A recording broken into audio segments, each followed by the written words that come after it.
May the 22nd, 1997, Hammersmith, London. 46-year-old Andrzej Kunowski cycled home to meet his 12-year-old daughter, Katerina.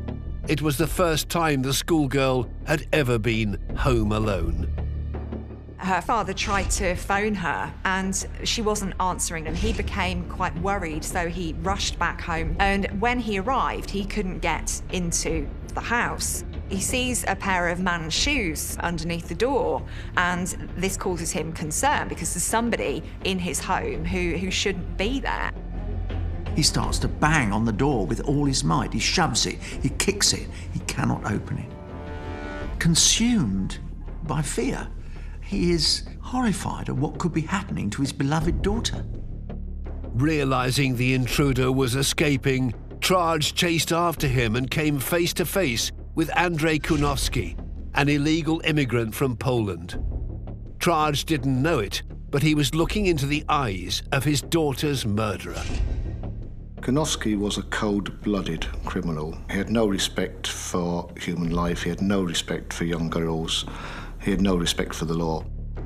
Katerina's father chased after Kunowski, but the callous killer fled. A European manhunt was already in force, searching for the fugitive, who was wanted for charges of sexual assaults and rapes on women and young girls in Poland. Kunowski was known as the Beast. Seldom has a nickname been deserved more. He was a prolific paedophile and sexual predator who attacked vulnerable victims for almost 3 decades and would go on to take the life of a 12-year-old girl. This makes Andrzej Kunowski one of the world's most evil killers.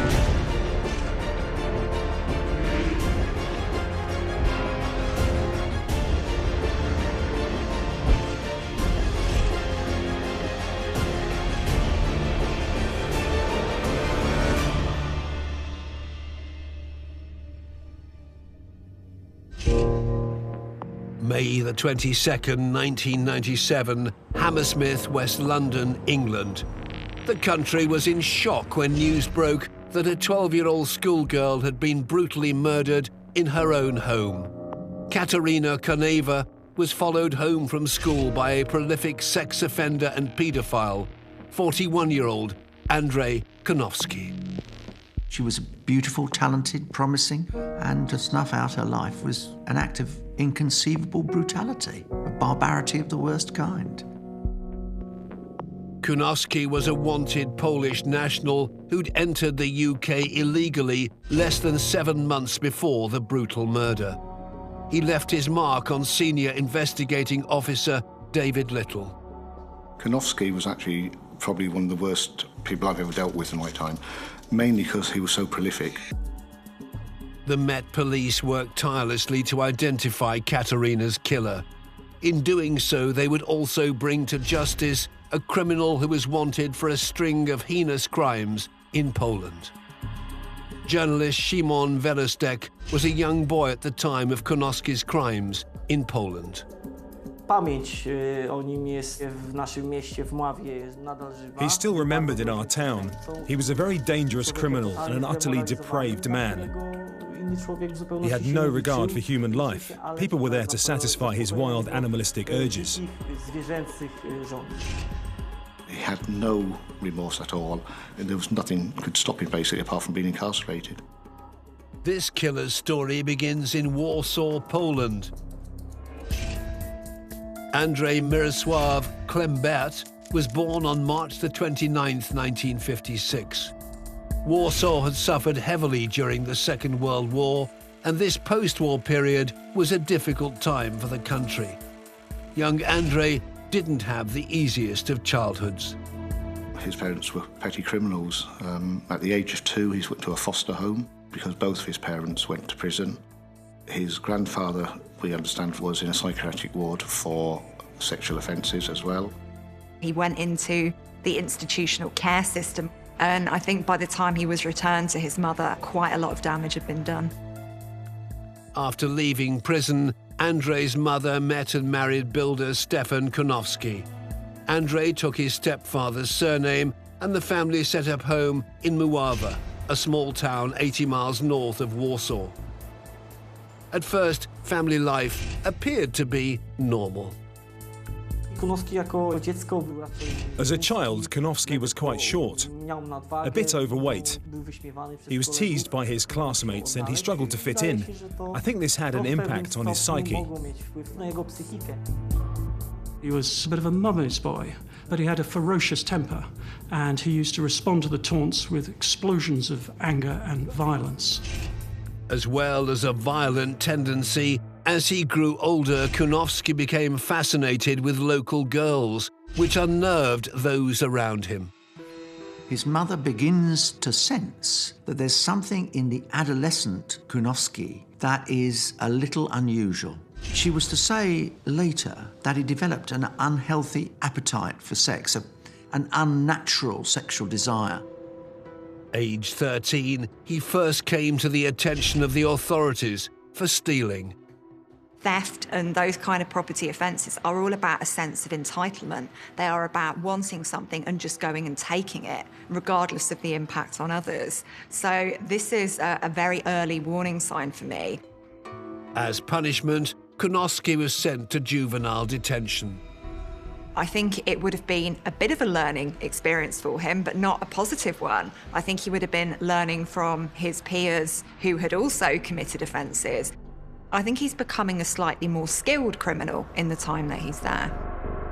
By the age of 17, Kunowski had moved back into the family home, but soon reverted to his thieving ways and would steal money from his mother. His disturbing preoccupation with local girls had also continued. Few people knew what the monster in their neighborhood was hiding. Some women said there was something strange in his eyes. He was the sort of boy that a girl would probably not look at twice. But at the age of 17, he clearly felt some kind of profound sexual urge and decides to attack a neighbour's 16-year-old daughter. He drags her into the bushes and rapes her.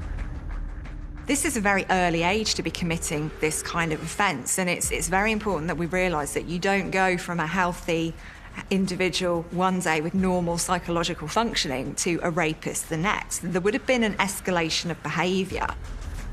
The 16-year-old victim was able to identify her neighbour, Kunowski, as her rapist. 2 other local girls also came forward, having been attacked in similar circumstances, and one of these was added to the indictment against Kunowski. He was sentenced to 3 years in prison. It would be the first rape conviction of many. In 1976, he's released from prison. He's now 20. He's spruced himself up a bit, given to dressing quite well. He also earned the nickname of the Little Doctor, which involved his rather exaggerated habit of clicking his heels and slightly bowing whenever he met someone. But don't let anyone be fooled by that. This is a man who has nothing in mind but rape. Within a month, who commits the next attack. This time, it's a 24-year-old woman. Kunowski was apprehended and returned to prison for another 9 months for the rape. However, it was only a temporary respite for the community. He was only sentenced to 9 months imprisonment. A young man who's already served 3 years in prison for rape. Was that not taken into account? Was there no suggestion that perhaps we have the beginnings of a serial rapist on our hands? Once again, prison time didn't curb the devious sexual desires in Kunowski. Instead, it only seemed to ignite them, and the 22-year-old went on to attack more women and young girls in the area. In 1978, he committed rapes in June, July, August, September, October and November. Sometimes, on one occasion, up to 4 rapes in a month. He was totally prolific and probably felt he was untouchable. Kunowski would typically attack a woman and then choke her. He had a specific method to lure his victims in. First, he would call out to a woman from his car. And as she'd approach him and lean in, he would wind up the window, trapping her. He would then approach her from behind and very brutally rape her. His victims were extremely intimidated and later couldn't remember his face, which shows just how brutal and how aggressive this monster, the Beast from Mława, was.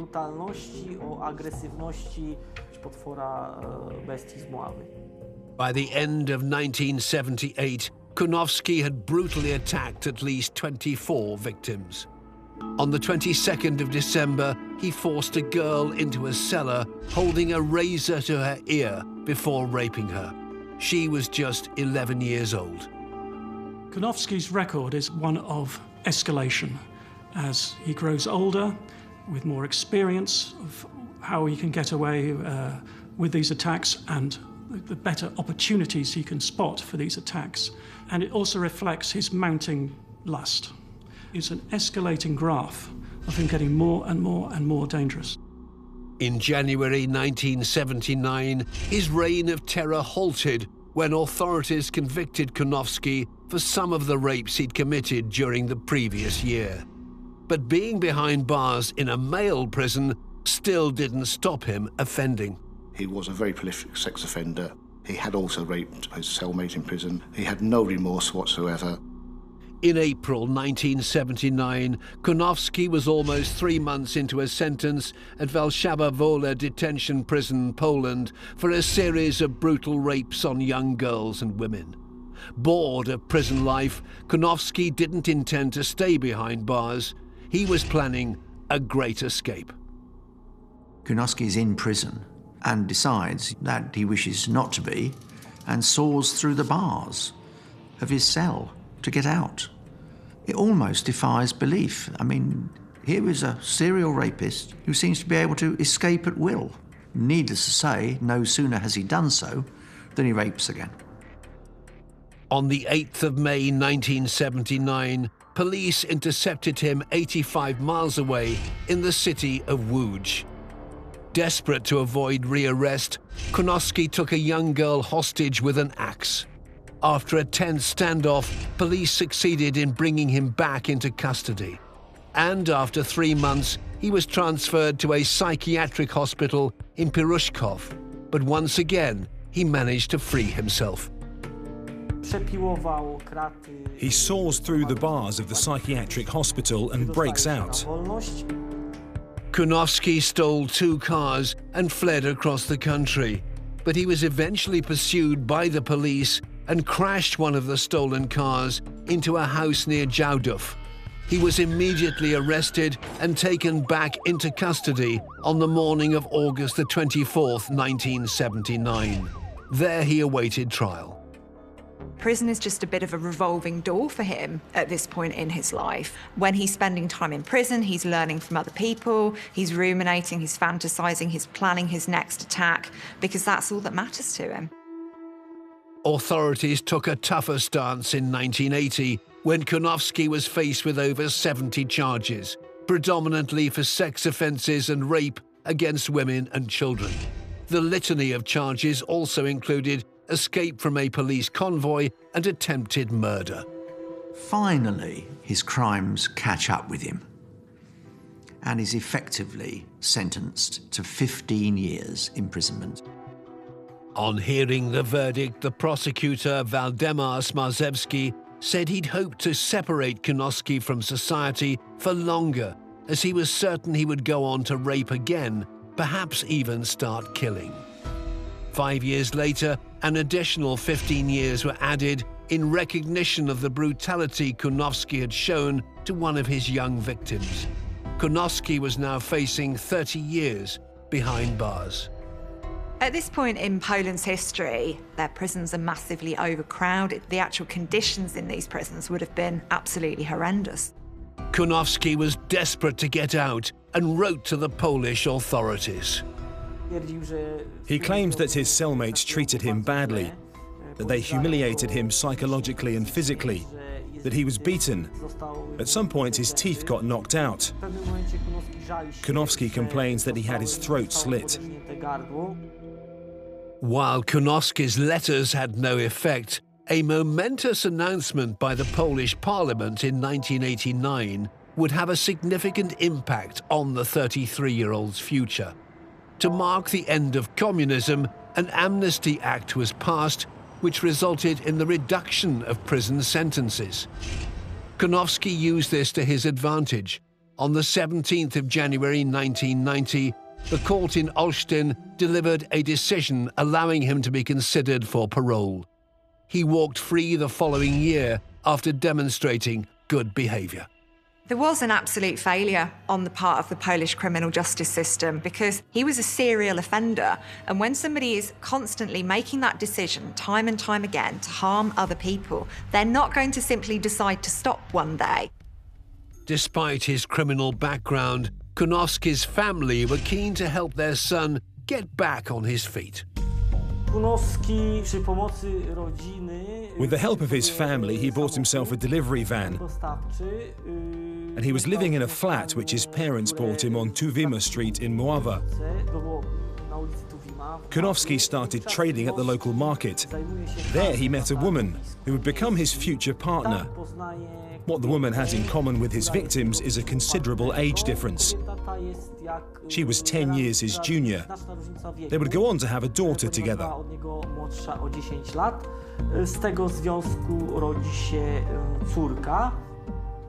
However, despite setting up home with his partner and her 6-year-old son, Kunowski still couldn't contain his devious and aggressive behaviour and continued to prey upon vulnerable women without his partner's knowledge.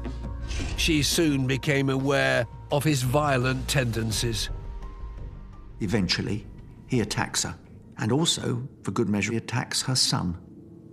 Trying to be someone conventional and respectable simply doesn't suit Kunowski's character. Underneath that polished exterior is a poisonous toad of a little man who thinks nothing of destroying women and any woman he may come across. The relationship broke down and Kunowski's partner left him. She would soon discover she was pregnant and vowed to protect the child, a baby girl, from him. Meanwhile, Kunowski had become obsessed with a new type of victim, so-called latchkey children. At this point in his offending history, he begins to target young girls who are home alone, latchkey children. Their mum, their dad might be out at work and they are in the house on their own. Now, this is really significant for me because he's starting to engage in some kind of stalking behaviour. And so this does suggest to me that his offending is becoming more sophisticated and he's becoming a lot more dangerous. Soon, reports of school children being attacked spread in and around the county of Mława, and as far away as Warsaw. Parents were terrified of leaving their children alone. At the time, I was in primary school. My classmates and I were accompanied to the nearby school by our parents or grandparents.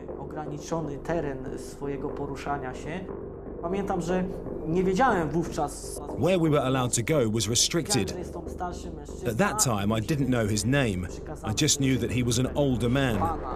We were told that if we saw a man acting strange, we should scream and go straight home. In 1992, Kunowski continued to prey on vulnerable children in both Mława and Warsaw. Despite being arrested several times, by 1995 he was free to resume his attacks on young girls, targeting an 11-year-old in February and abducting another in March. On May the 16th that year, he struck again. Kunowski is on the streets of Warsaw and once again targets a young girl coming back from school. He watches her, sees that she lets herself in to her flat with a latchkey. There doesn't appear to be anyone in except her. He knocks on the door, forces his way in, and then engages her in a conversation which is bizarre, to say the least, in which, "Can you keep a secret?" he says to her. She's obviously slightly bewildered by all this. And then he asks her to kiss him. And then, of course, He starts to suffocate her. He pulls her blouse over her head, and he attacks her. Kunowski then fled the scene, and the 10-year-old girl bravely raised the alarm. She shouts, screams after him, and he is, in fact, caught. Linking other similar crimes in the area, the police were able to put Kunowski on trial. The primary charge was rape of an 11-year-old girl. There was great interest from the local media. Journalists named Kunowski the Beast from Mława, a very appropriate description when it comes to Kunowski. It seemed that justice would finally be served. However, there was to be a twist of fate. Kunowski pulls one of the great stunts. He persuades the prison authorities that he's got a very sore left hip and that he very badly inhibits his movement. It is complete and utter balderdash. But nevertheless, the little doctor is quite convincing. In June 1996, he was actually released from prison on 3 months parole in order to get a hip operation, and he was left free to go and sort it out for himself. The man named the Beast never did have his operation. Instead, he embarked on a 1,000-mile trip. He was London-bound. I think Kunowski reaches the point where he realises he needs a blank slate. So I think there is that urge in him to start somewhere else and to start looking for a new victim pool. In his last years in Poland, the press had taken to giving him a nickname, the Beast. Well, the Beast had arrived in England, and it was only a matter of time before he would strike again. He arrived in October 1996 at Victoria Station. From that moment on, he just disappeared into the UK. As an illegal immigrant, he was totally below the radar, and because of that, his DNA was not taken, his fingerprints were not taken. We had no knowledge of who Kunowski was. At that time, there was tens of thousands of European people arriving. It was impossible for the authorities to keep track of this, and very easy for Kunowski to disappear into the subculture of London, where jobs are paid cash in hand, where rent is paid cash in hand, and no questions are asked. The fact that he is an illegal immigrant with a disgusting record of crime in his native Poland is known to no one. It's difficult to imagine Kunowski could even have stood out in the crowd. He was just an everyday bloke in the street, and in the accommodation in which he flitted between in various bedsits and flats, people were coming and going. It was a perfect cover for him to get up to what he wanted to do and to resume his attacks on women. Just 7 months after arriving in the UK, Kunowski's perverse desire for attacking children was once again ignited. He was on the prowl for another victim, and the 41-year-old reverted to a familiar MO, following so-called latchkey children home from school in the knowledge that they would be alone. And it wasn't long before he struck again. Kunowski had spotted Katerina Koneva. I suspect that he did his homework and that he knew that she left school and would arrive back at her flat in Hammersmith. Katerina was a 12-year-old girl who had come over from Macedonia with both of her parents, Traj and Jackie, and her younger brother. She was studying at Holland Park School. She was well-liked. She was a bubbly young girl. Her family were here to learn English, to escape from Macedonia effectively. They wanted a better life. On May the 22nd, 1997, as Katerina made her way home from school, she couldn't know she was being followed. This is very similar to the offence that we know of in Poland. So this would have been planned because this would have involved some kind of stalking. And I've heard stalking described as murder in slow motion, and that's exactly what it is in this case. When the 12-year-old arrived at her flat, Kunowski was close behind. In a twist of fate, this was the first time Katerina had ever been home alone. Her dad should have been at home, but unfortunately he was delayed at his English lessons, and so he was late. Katerina went home from school as normal, let herself in, and we assume that Kunowski knocked on her door. There was no sign of forced entry at all, and the door was locked internally after he'd entered the house. I think she would have opened the door. She was a trusting young girl. What she was doing, however, was letting in a monster. He takes her into the living room of the flat and barricades the door with a chair. From that moment inside the flat, what happened between killer and victim, only the killer knows. But he clearly had grabbed her and began to choke her with a cord he found to hand, pushing her down and choking her at the same time as he attacked her. She must have been screaming, but in a flat at that time of the day, no one could hear it. At some point, Katerina's father, Traj, had returned home, but the door was locked from the inside and Katerina did not answer. Becoming concerned, Traj looked through the letterbox. He saw Katerina lying on the floor. He then saw beneath the door, basically he describes as 2 black shoes. He then obviously realised that something was wrong. He's horrified. He starts to bang on the door with all his might. He shoves it, he kicks it, he cannot open it. Consumed by fear, he is horrified at what could be happening to his beloved daughter. Whilst that was happening, he became aware that the person inside had moved to the front of the house, effectively, and naturally assumed that the person was leaving by the first floor window. So he ran downstairs and out to the front and saw Kunowski actually coming out of the window and land in the front garden. He then confronted Kunowski, who just basically stared at him. Getting his first look at the intruder, Traj noticed a spot of blood on his face. As Kunowski fled the scene, Traj had only a split second to plan his next move. His instinct was to chase after him. As they went down the street, Kunowski turned and shouted to passers-by, "Help me, help me." And 2 workmen could see that something was happening here and decided to intervene. He's actually making out that he's the victim, that somebody's after him, and passers-by in the streets basically help him. The well-meaning members of the public held Traj back, allowing Kunowski to get a head start. Traj managed to break free and continued the pursuit. The chase came to an abrupt halt when Kunowski pulled out a knife. Surrendering, Traj rushed back to check on his daughter. After Kunowski had run away from Traj, he wanted to get away from the scene of crime as fast as he possibly could. There was a young lady driving her car down the street at the time. He stopped in front of her and threatened her with a knife and made her get out of her car. He sped off in the hijacked vehicle before abandoning it half a mile away on Shepherd's Bush Road.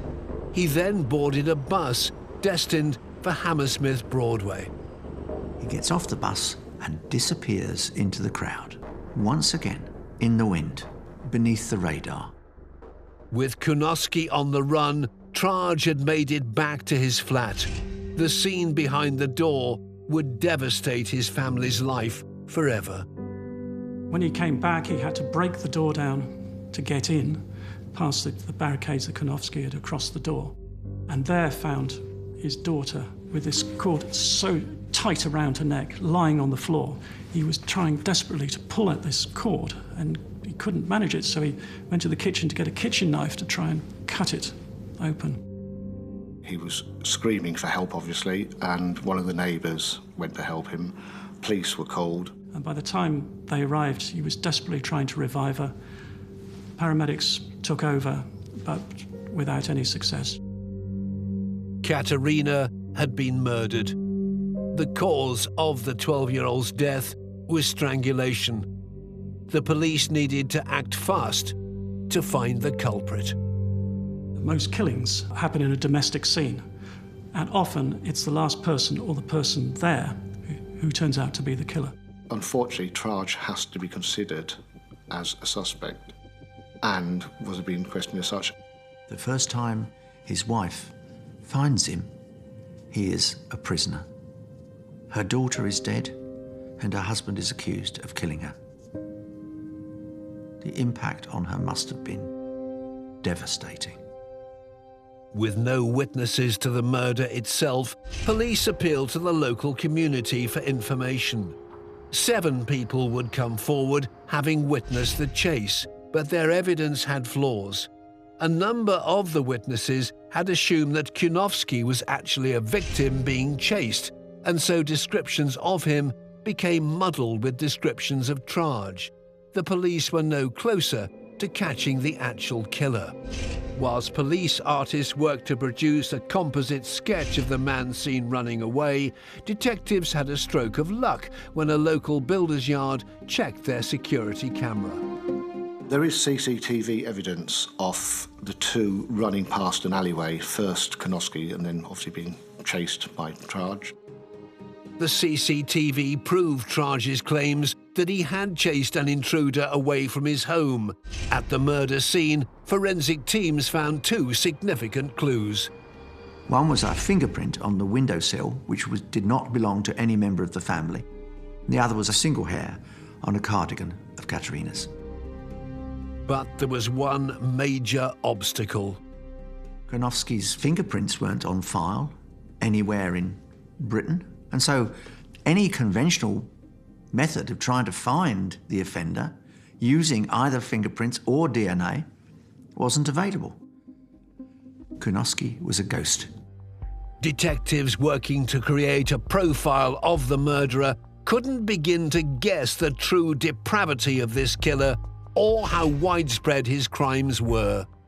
It was inevitable that Kunowski was going to kill because he enjoyed the feelings of power. He felt that he was entitled to do what he wanted with his victims. Once again, Kunowski was at large. The killer moved towards the West Midlands, seeking employment in fruit farms. But he soon went back to his thieving ways.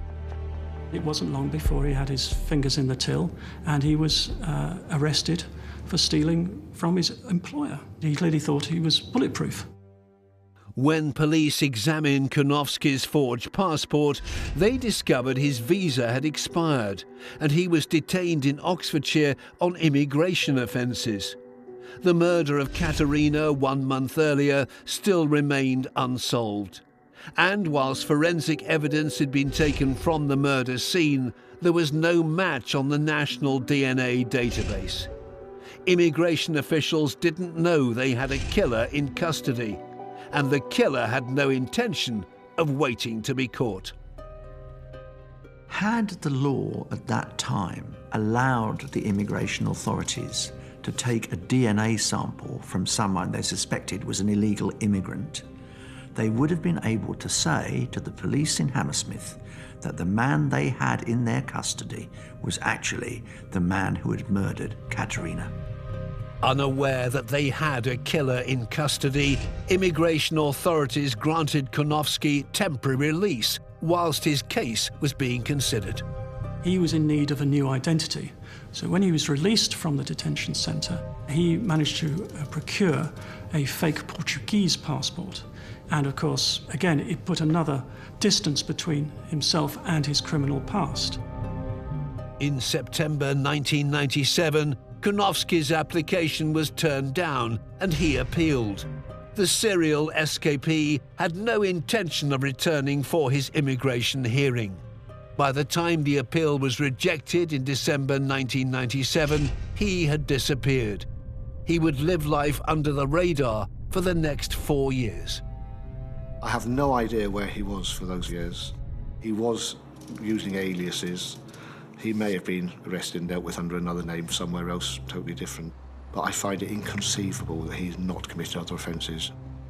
In 2001, 4 years after the brutal killing of Katerina, Kunowski had made his way back to West London.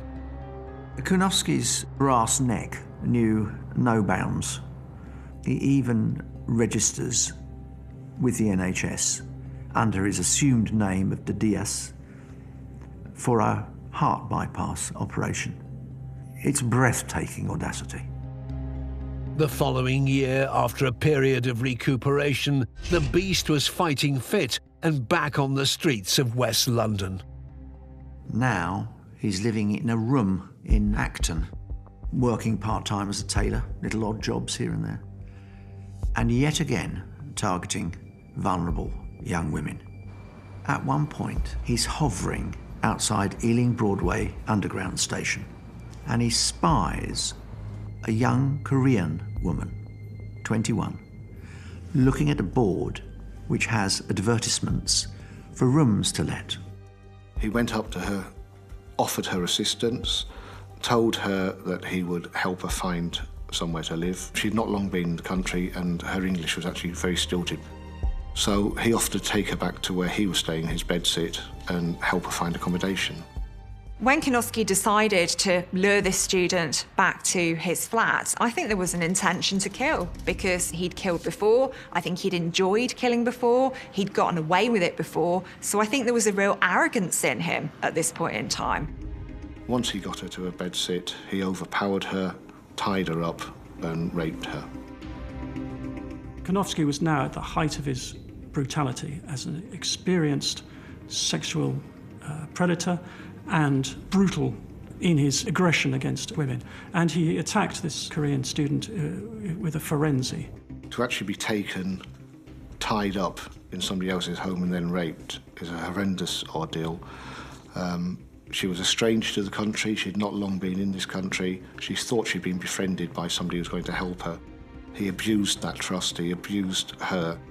During the 3-hour ordeal, the defenseless student's survival instincts kicked in.